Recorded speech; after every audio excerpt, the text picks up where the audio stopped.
సమాజంలో మూఢనమ్మకాలను పారద్రోలటానికి సందేశాలు అందించేందుకు లఘు చిత్రాలు దోహదపడతాయని ఎమ్మెల్యే పులపర్తి రామాంజనేయులు అన్నారు. పట్టణానికి చెందిన దర్శకుడు, నటుడు కోయా రాజా నిర్మించిన బలి లఘు చిత్రం కాకినాడలో జాతీయ స్థాయిలో నిర్వహించిన లఘు చిత్రాల పోటీల్లో ఉత్తమ చిత్రంగా ఎంపికైన సందర్భాన్ని పురస్కరించుకుని ఆదివారం ఎమ్మెల్యే ఆయనను అభినందించారు.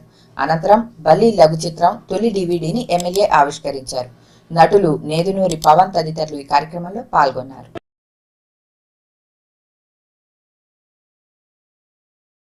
జాతీయ స్థాయి లఘు చిత్రాల పోటీలో మూఢనమ్మకాలపై అవగాహన కోసం నేను తీసిన బలి లఘు చిత్రానికి ఉత్తమ చిత్రం అవార్డు రావడం చాలా సంతోషంగా ఉంది. నాకు సహకరించినటువంటి నా టీం సభ్యులకు, మిత్రులకు, శ్రేయాభిలాషులందరికీ కూడా నా ధన్యవాదాలు.